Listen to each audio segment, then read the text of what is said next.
Hello everyone. Today we will discuss this question, and this question is from the Engineering Services Civil Engineering Paper 1 2026 examination.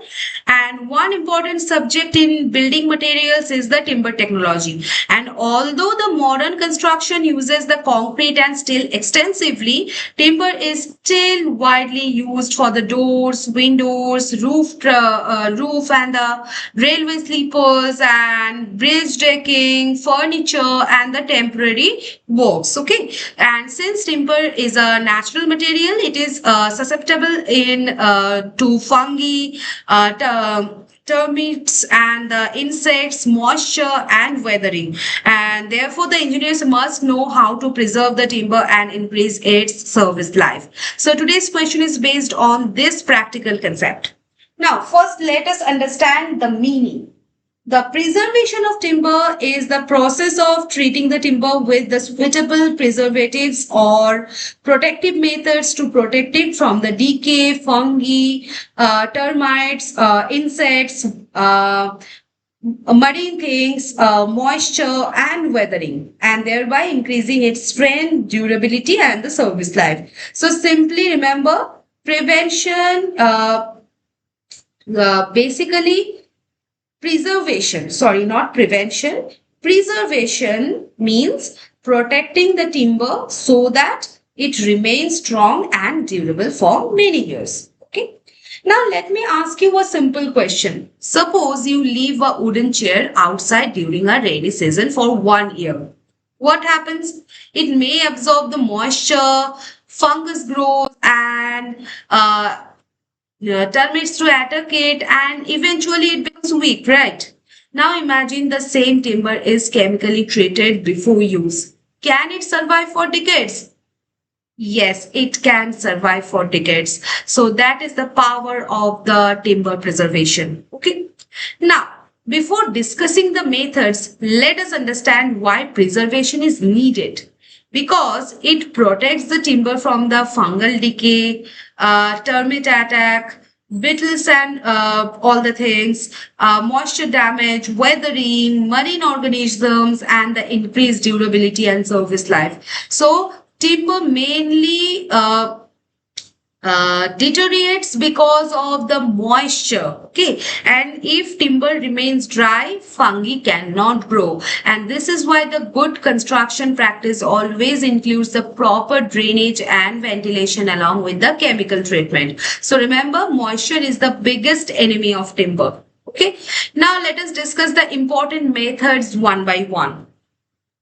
First is surface application.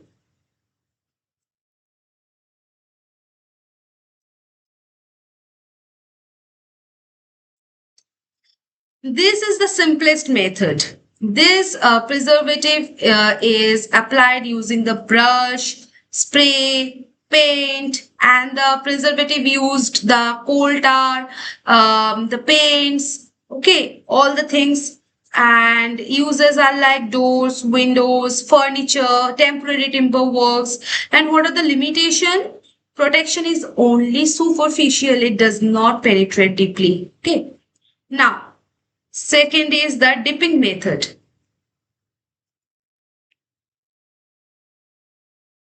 In this method, timber is immersed in the preserved solution for the several hours, and the preservative penetrates better than brushing.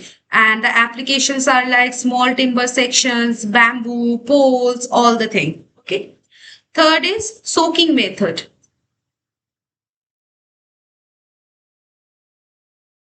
Here, the timber is immersed in the preservative for the several days. What are the advantages? Better penetration, greater durability, and suitable for moderately thick timber. Okay. Fourth, this will be open tank treatment.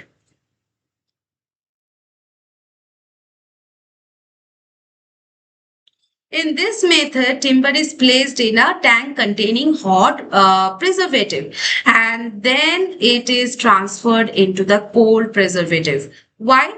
Heating expands the air inside the timber, and cooling creates suction, and this suction pulls the preservative deep into the wood. Applications are like electric poles, fence posts, structural timber, all these things. Okay. Fifth, this is pressure treatment.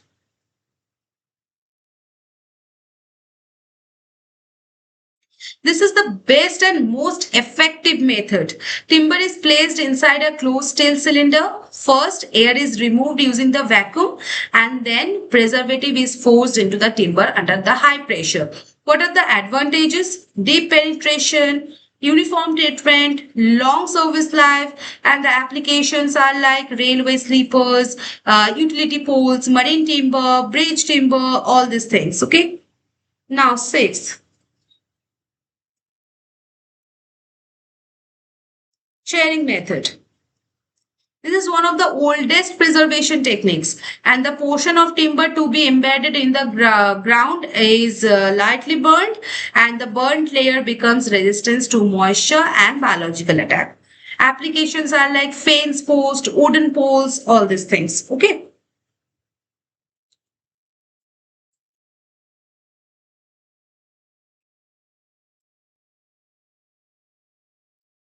Now, this method is mainly used freshly cut green timber, and the preservative solution is forced through the timber using the hydraulic pressure, and the natural sap is displaced by the preservative. Applications are like utility poles, green logs, all these things. Okay. Now, these are the things basically. So, timber preservation is the process of protecting the timber from fungi, insects, termites, moisture, and weathering by using the suitable preservation and treatment methods. Okay.